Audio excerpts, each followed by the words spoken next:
The workshop in the sky! Oh, you gotta see it to believe it.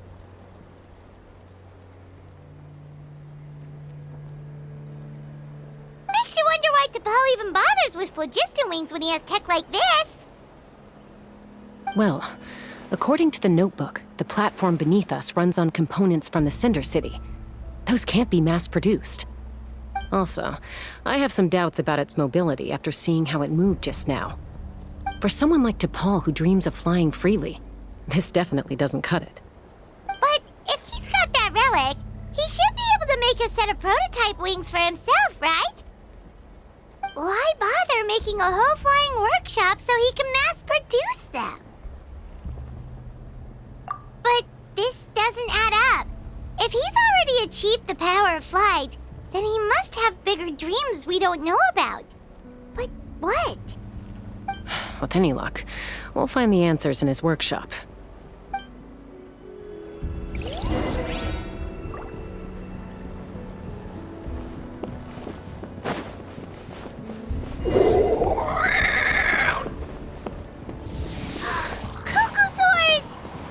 The merchants were right. T'Pol's using them for his own ends. I'll bet that mechanism on top of the cage opens the door. Let me give it a try.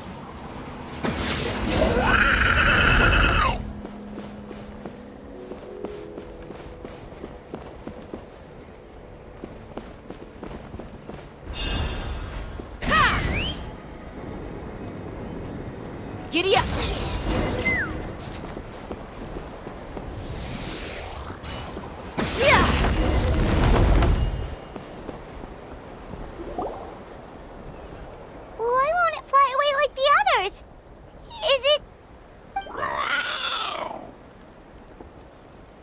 She's still breathing, but barely. By the looks of it, T'Pol was using these cages to extract phlogiston from the Kukasaurs. Once a Kukasaur is drained of phlogiston, it becomes too weak to move. We'll have to come back for these ones after dealing with T'Pol.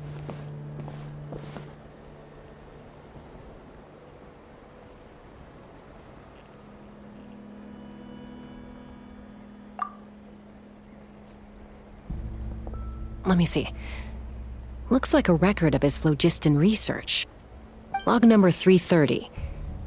With the support of... I was finally able to launch the airborne workshop. Even though it relies on the relic for 80% of its power supply, I've at least taken the first step.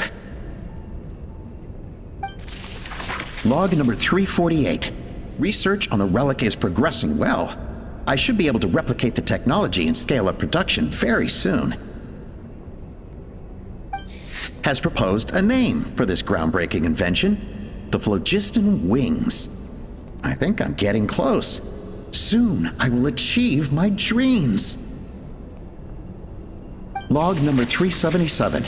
Encountered some issues with the new smaller model phlogiston wings.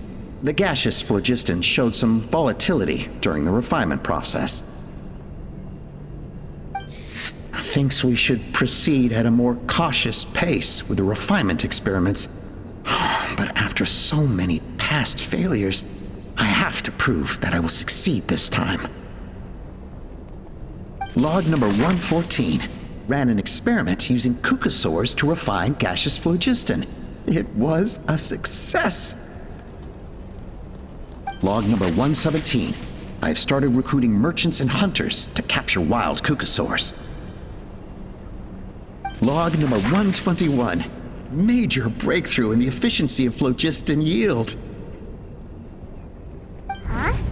So many parts have been crossed out!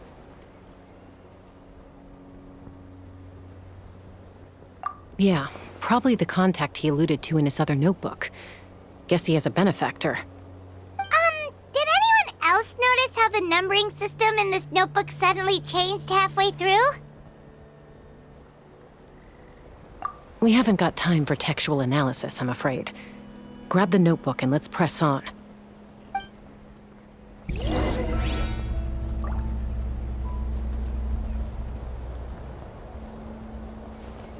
Take me up! Huh. Never seen one of these before. Looks like this was built with the Cinder City components, too. You're not thinking of giving it a nice hard kick, are you?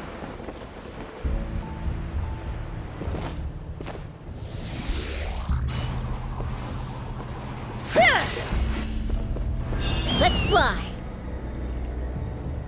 Whoa! What's that mechanism doing? It's asking for a nice hard kick where it hurts. Aim for the weak spot.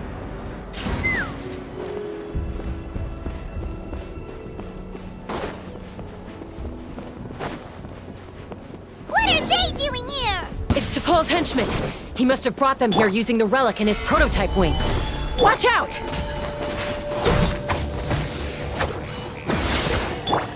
Overruled. I got him cornered.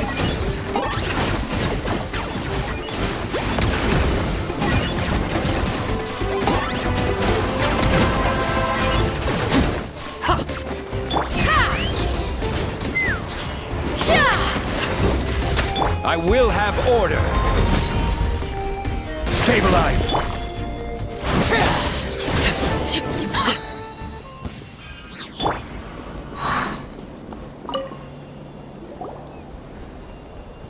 Hey, look here! More of T'Pol's notes!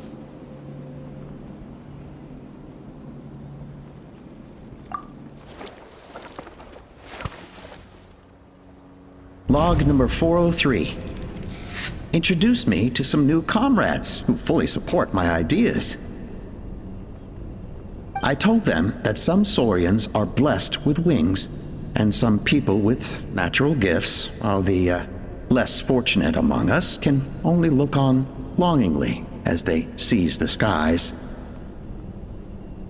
But I also told them that progress can erase individual differences.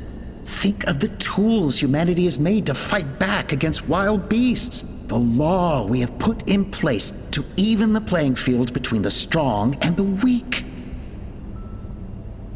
I promised them that our research will be the new frontier of human progress. With our phlogiston wings, the power of flight will no longer be for a select few to enjoy. Imagine a world where the skies are for all to share. I only hope that when we finally achieve this goal, we'll be proud of me. Imagine a world where the skies are for all to share. Yes, what a wonderful world that would be. If only it were possible. We could respond faster, and so many tragedies could be prevented. But T'Pol, what about the Saurians you're draining dry of phlogiston? You're not sharing the sky, you're stealing it! Bad move. I won't let you get away with it.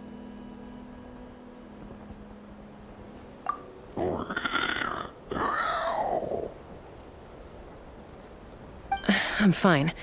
Let's keep moving. I don't think we'll find anything else here.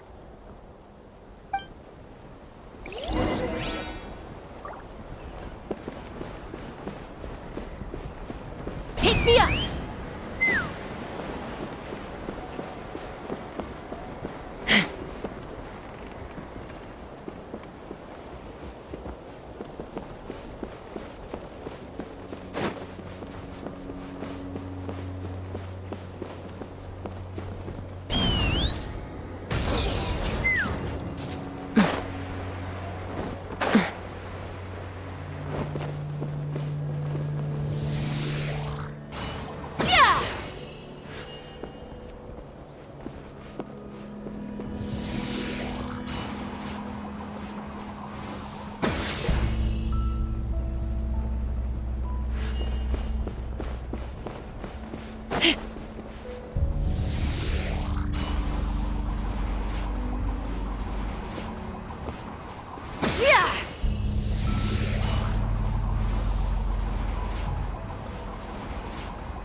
We freed all the Kukasaurs we could, right? Oh, that's a huge win already! Go us!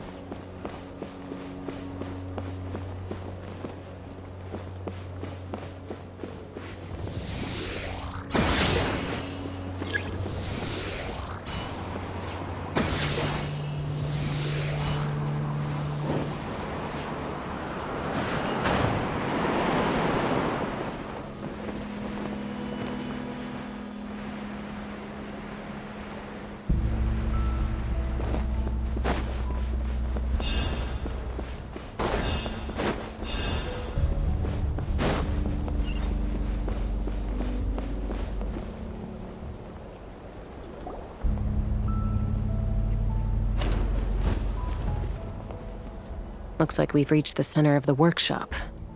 And still no sign of Koya's baby!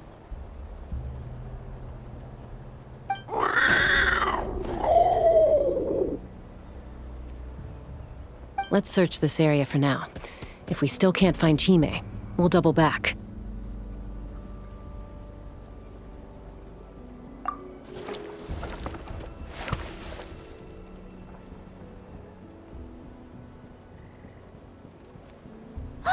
Chaska, Traveler, come quick!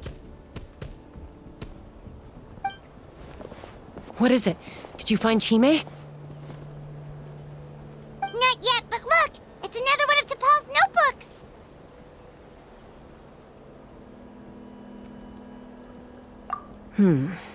All right.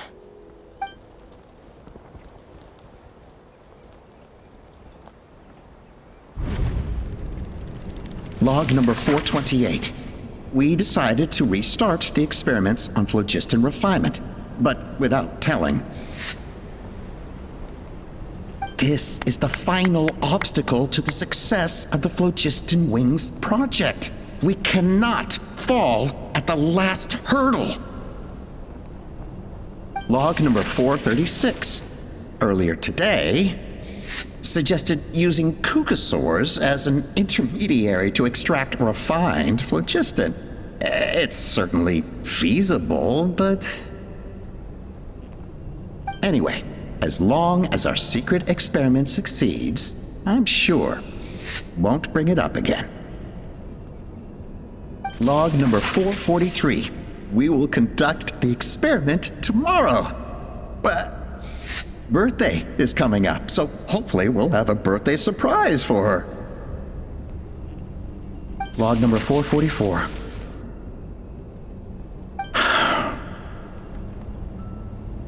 Huh? Why is this log empty? I guess whoever wrote down the log number was prevented from recording the results.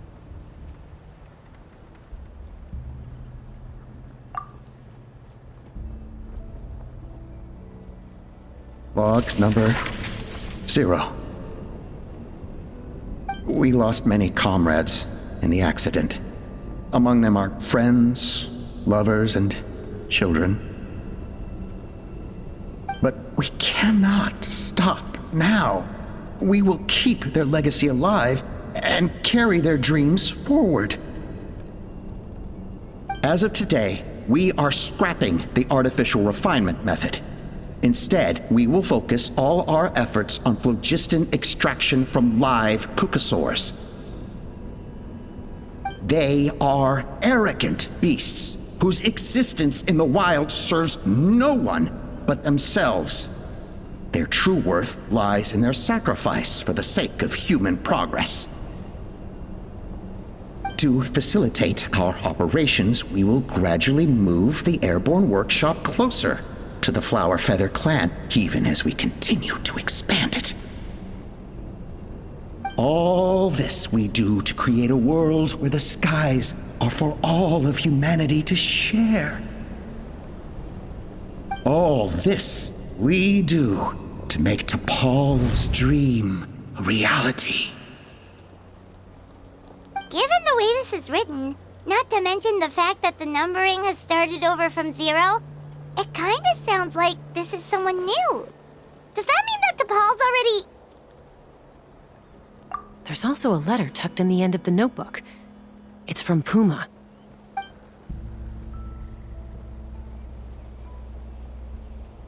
T'Pol, I don't know where you are right now, so I don't know how to reach you.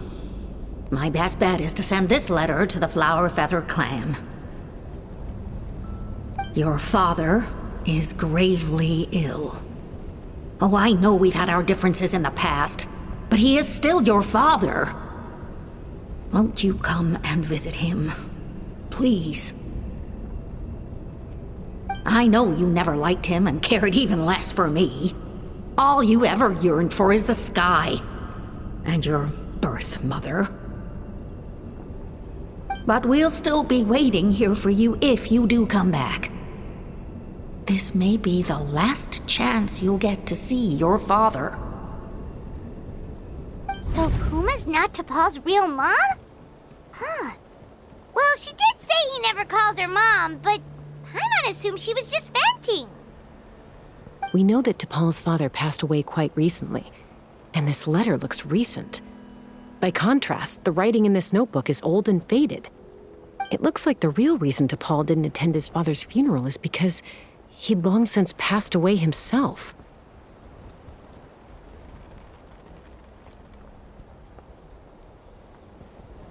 If we ask ourselves why this letter was sent to the Flower Feather clan, why T'Pol always yearned for the sky, and how he got his hands on a relic from the Cinder City, it all points to one answer. That's right. T'Pol was my child. He was born during my days as a wingless wanderer. His birth gave me new hope. I wanted to become the kind of mother who spent her days as a valiant rider, soaring the skies. Not an aimless, wingless nobody. But his father wanted to settle down, to give his child a safe, sheltered life in his tribe. We fought about it constantly, until the love we once had for each other was gone. He started a new family, with another traveler who was also looking to return home. And I went back to the Flower Feather clan, alone. Oppa? I had no idea that despite being raised among the children of echoes, my child still harbored dreams of the skies. Can you imagine, Chaska? The joy and surprise I felt when he showed up at my door, asking to join the flying trials. Or how proud I was when he said he wanted to prove his own worth, rather than relying on my position as elder. And then the anguish that overcame me when he was rejected by the Kukusaurs and became wingless, just as I had after my injury. You've got a lot of nerve showing your face here. Don't take this the wrong way, Chaska. I'm not here for a fight. I just want to talk. Isn't that your preferred way to resolve things? I trust you've learned of T'Pol's wish on your way here.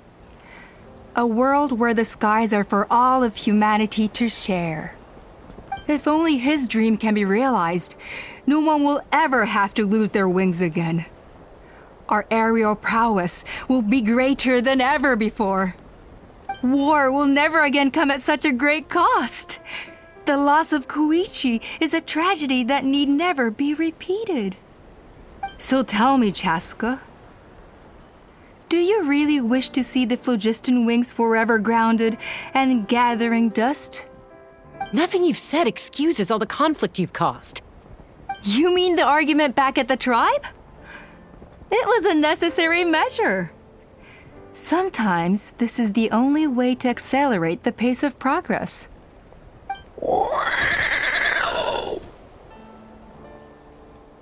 Is a mother harming her children when she coaxes them into swallowing a bitter pill?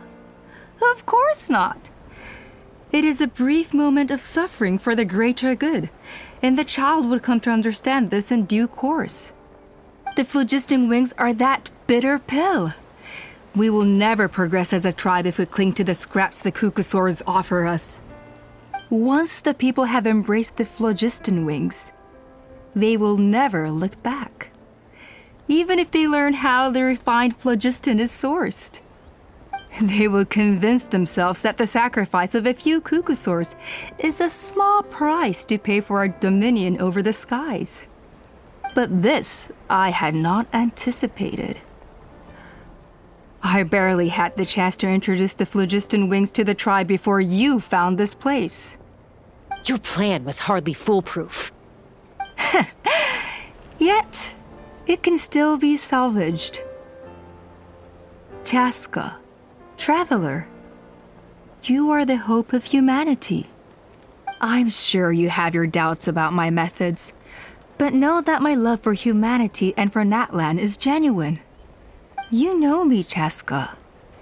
And you know that I've always treated everyone in the Flower Feather clan as my own children, as fellow humans. Surely you can understand my perspective.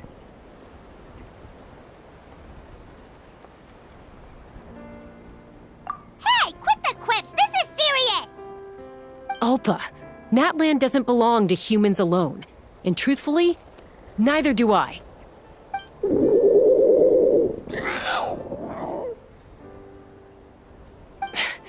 How many times has the Abyss invaded iNatlan now?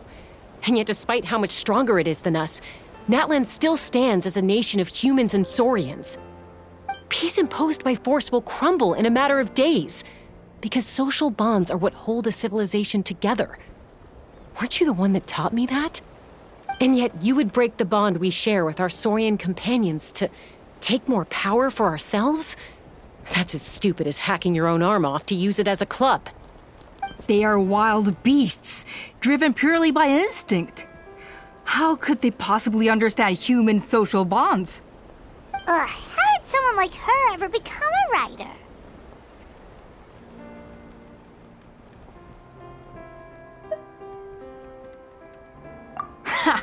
You overestimate them. They bow to the strong and shun the weak. That's all there is to it. They never gave Tepal a second glance when he was at his lowest, nor me when I returned injured from the Cinder City. It's all about survival of the fittest for them. Plain and simple. They obeyed me once I proved myself stronger than them, but the moment it serves them better, they'll abandon me in a heartbeat. You're wrong, Alpa. They only reject the wingless because they don't want to fly anyone to their death. Chaska, I will promise you this. Only the unruliest wild cucosaurs will be used for phlogiston extraction. The ones who have nothing else to offer to humanity. Well, that's too bad, because I know a few unruly wild cucosaurs who don't think that idea is gonna fly. Namely my mom, my sister, and me. And the others? To us, they're friends, family, even children. So if you want to put any of them in one of your cages, you're gonna have to go through us. Is that right? I knew you might be difficult to convince. Maybe this will change your mind.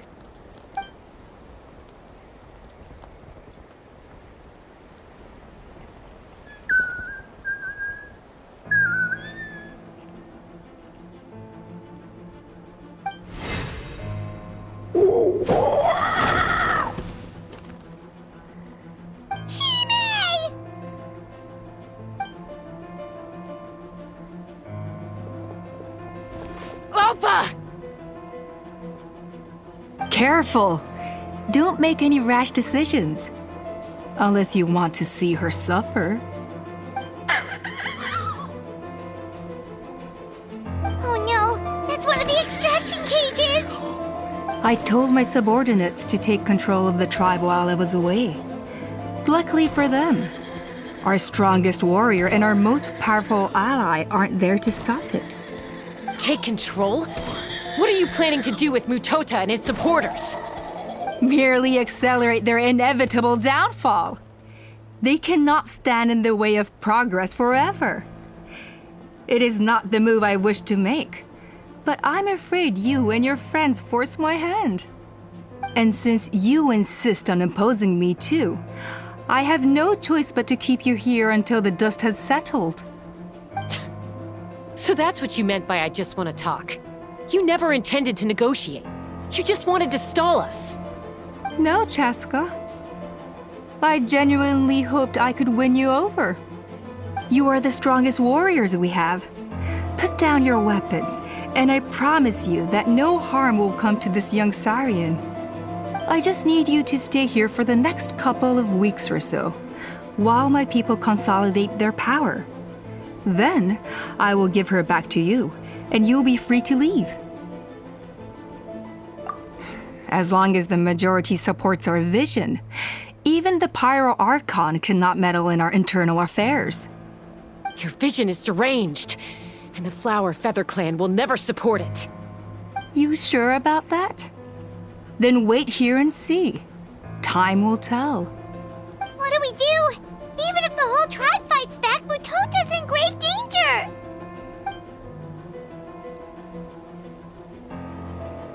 Stop delaying the inevitable! Drop your weapons and get into the cages, now! She's still holding Chime hostage. Is there really no other way?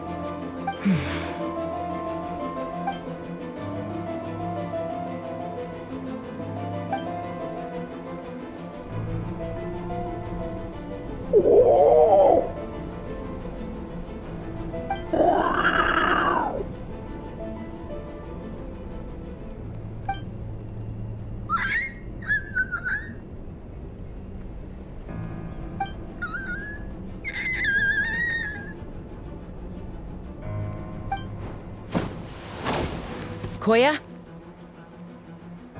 Huh? What are you yapping about? Stand down! Drop your weapons, now! This instant!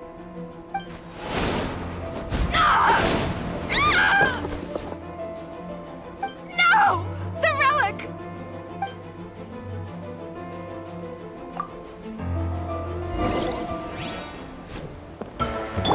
Solidify!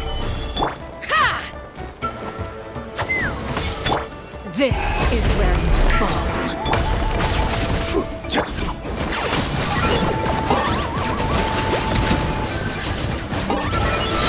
Give up, Alpa.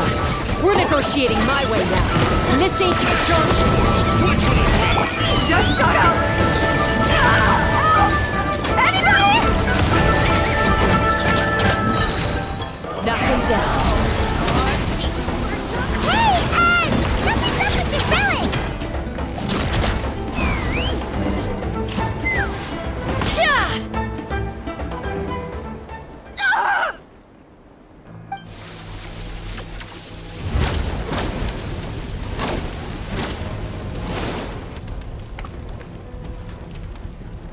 No! What is she doing? She'll bring us all down with her! But why? We stabilized the relic! Maybe it got damaged in the fight. If we don't think of something fast, this whole workshop is gonna fall apart. No. They're directly beneath us. My beloved tribe!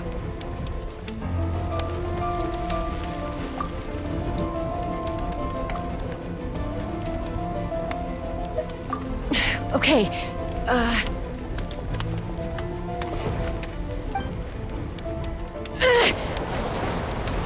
It's too powerful. This ain't a toy like last time. I don't think I can just throw it aside.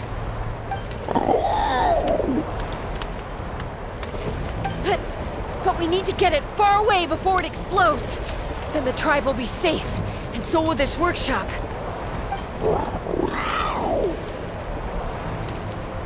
Koya, remember when we were kids? Come on, let's take this thing high up into the sky.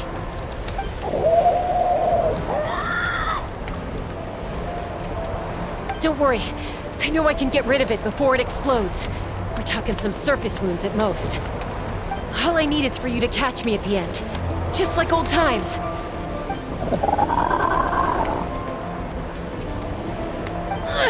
I can't hold it back anymore. We have to go.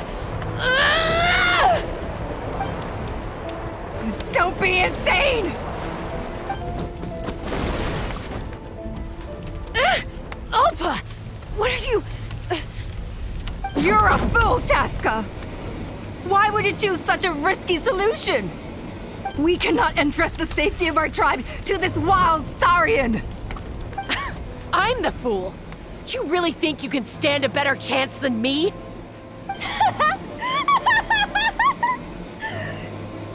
Sure, it may be asking too much for an ex-wingless to escape the blast radius in time. But I can fly it a safe distance away, even if it's the last thing I do.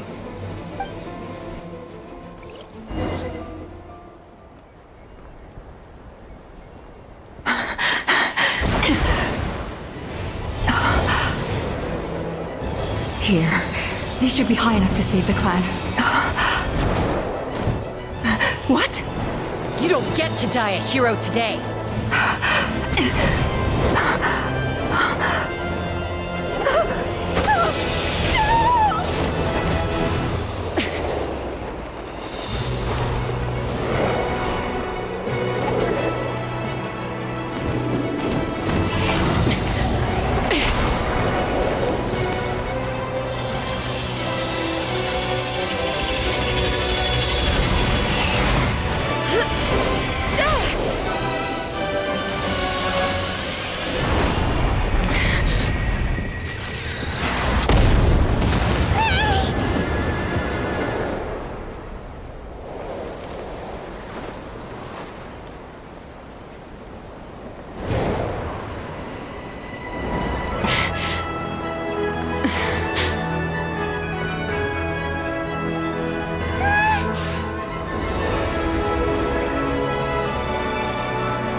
Koya, are you hurt? Let me take a look at you.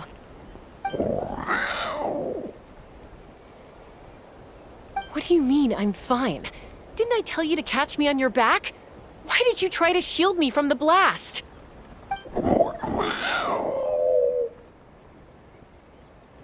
Accident? Yeah, right. Seriously, you're as stubborn as ever.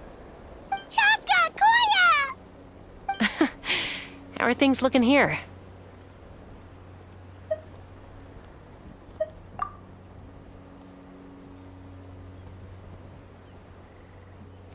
I think that's putting it mildly. I owe you one. Again.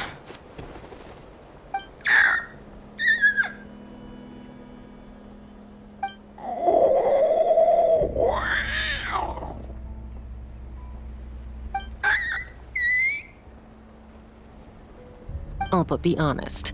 Do you still think Kukasaurs can't form bonds? Mom, I'll figure out the refinement problem. I'll find a way. You don't need to worry about it. I just need some more time. That's all I ask. Please just trust me. Just this once.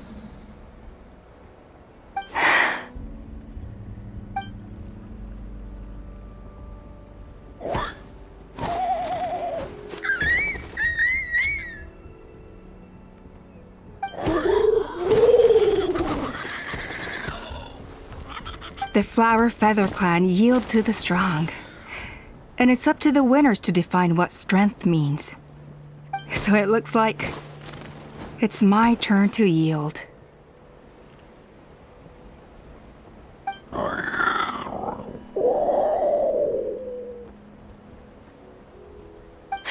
Koya! Koya!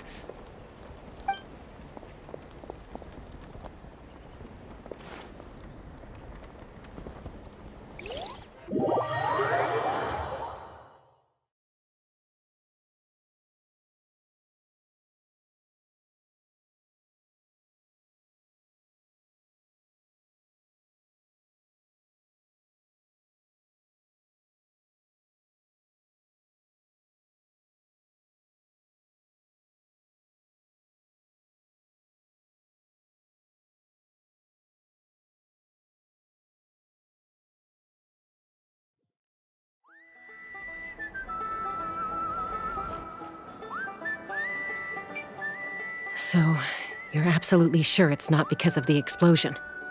Yes, for the 10,000th time, I'm sure.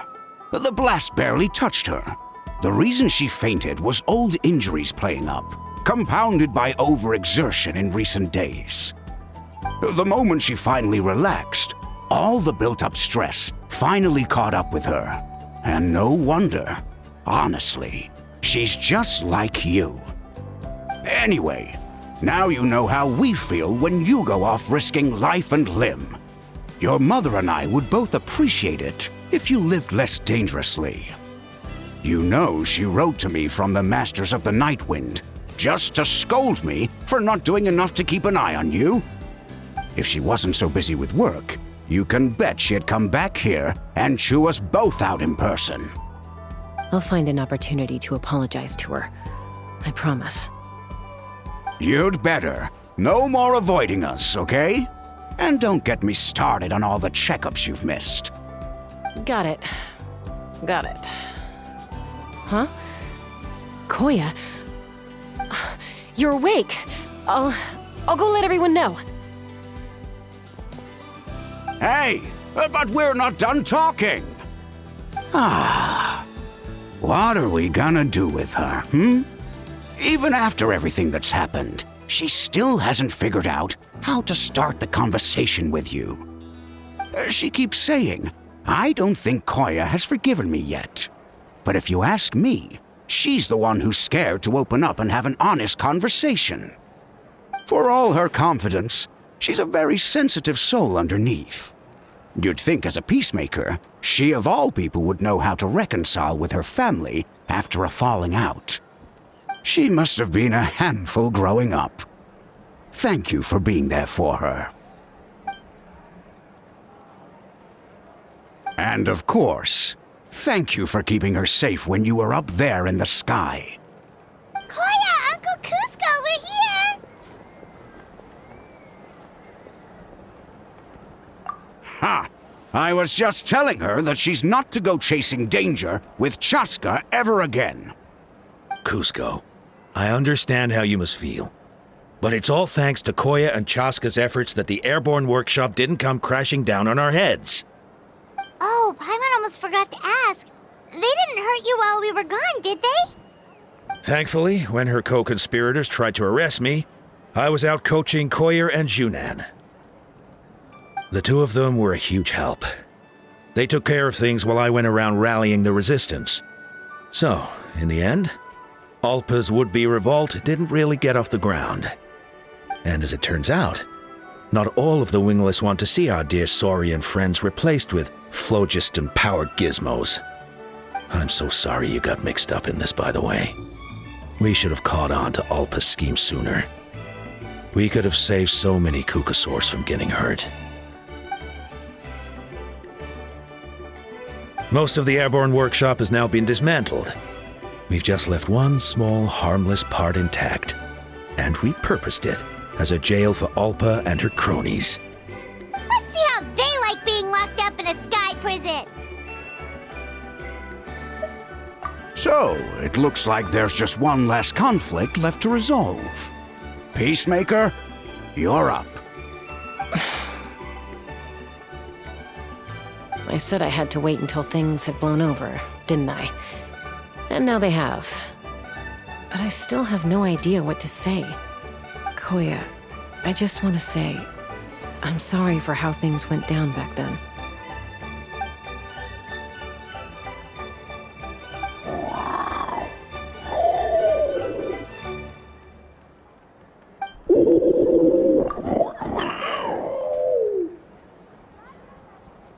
Huh? Does this mean you're not mad at me anymore?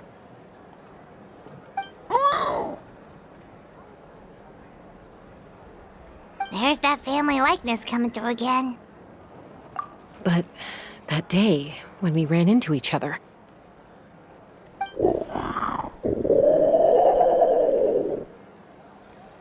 Huh?